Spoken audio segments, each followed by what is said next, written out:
बढ़ते हैं टाइप 2 की तरफ। टाइप 2 के क्वेश्चन बेस्ड है वोवेल्स पे। नॉट ओनली वोवेल्स, अगर वोवेल्स के अलावा कॉन्सोनेंट्स भी आए तो भी ये कैटेगरी जो हमने बनाई है ये क्वेश्चन सॉल्व हो सकते हैं। अब इनके बेसिस पे क्वेश्चन किस तरीके के आ सकते हैं? कोई भी एक अल्फाबेट आपको, सॉरी कोई भी एक वर्ड आपको गिवन होगा, बोला होगा find out in how many ways we can arrange the following words if vowels come together, पहला question. if vowels never come together, तीसरा no two vowels come together। ऐसे तीन बेसिक कैटेगरीज में question आ सकता है। तो क्वेश्चन को कैसे सॉल्व करें, that is the biggest question. तो हमने यहाँ पे आपको समझाने के लिए एक वर्ड लिया है, इस वर्ड के बेसिस पे क्वेश्चन कैसे सॉल्व हो सकते हैं देखते हैं, फिर और क्वेश्चन पे प्रैक्टिस करेंगे। देखिए मशीन, अभी पहला क्वेश्चन क्या बोल रहा है, vowels come together.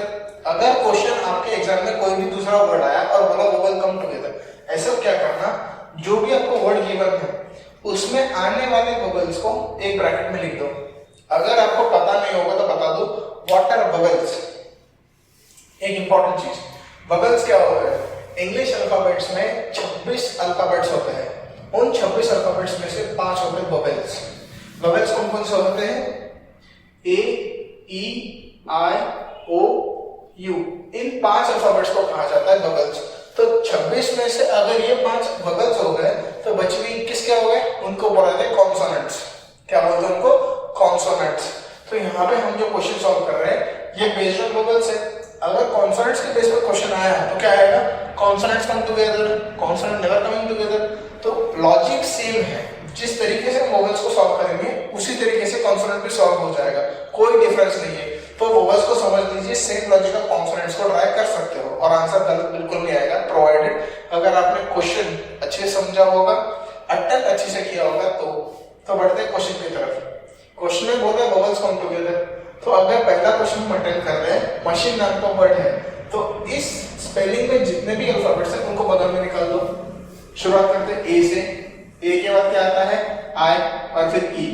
Do not follow this sequence, ये जरूरी नहीं है कि यही सीक्वेंस में आना चाहिए, कोई भी सीक्वेंस में आए उसको अलग निकालो, पहला स्टेप। दूसरा, जितने बचे हुए कॉन्सोनेंट्स हैं उनको लिखो। कॉन्सोनेंट्स क्या क्या आएंगे, एम, सी, एच और एन। क्लियर। अब how to find the answer, answer निकालने का तरीका क्या है, इस एन के पहले हम इसको रख सकते हैं, अरेंज ही करना है ना, हम इन 3 अल्फाबेट्स को इसके पहले लिख सकते हैं, इसके बाद लिख सकते हैं, इसके बाद में, इसके बाद में या इसके बाद में।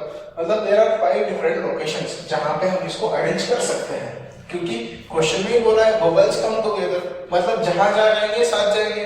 तो ठीक है, ये 5 अलग अलग लोकेशन है जहां पे इन अल्फाबेट्स को हम अरेंज कर सकते हैं या इन वोवेल्स को अरेंज कर सकते हैं। तो इसलिए टोटल पॉसिबल वेज कितने हो गए, 5। क्लियर। पर ये आंसर नहीं है। क्यों आंसर नहीं है, क्योंकि ये 5 अलग अलग लोकेशन में हम तीनों को अरेंज कर सकते हैं।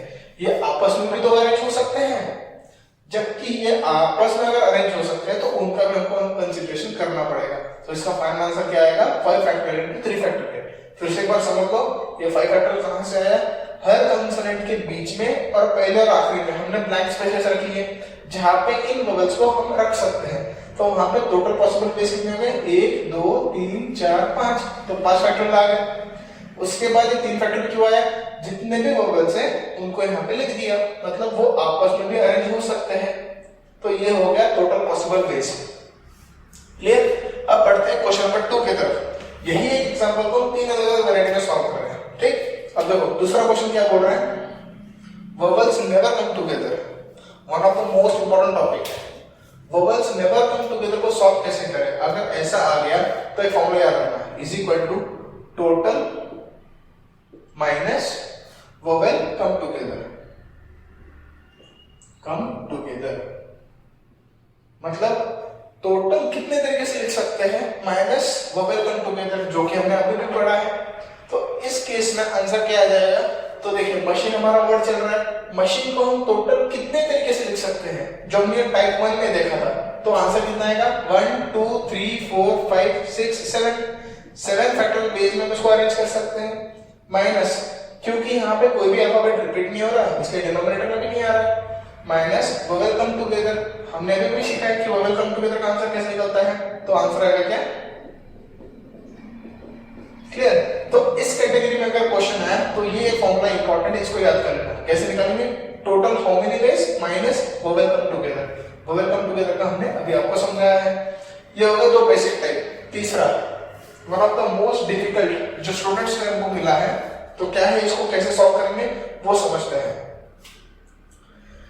इस केस में क्या हो रहा है, वोवेल नेवर कम टुगेदर, मतलब इसमें से अगर ए मैंने यहाँ पर प्लेस कर दिया, आई ई कहीं भी प्लेस हो सकता है, पर आई और ई साथ में रहे तो भी चलेगा, नहीं रहे तो भी चलेगा।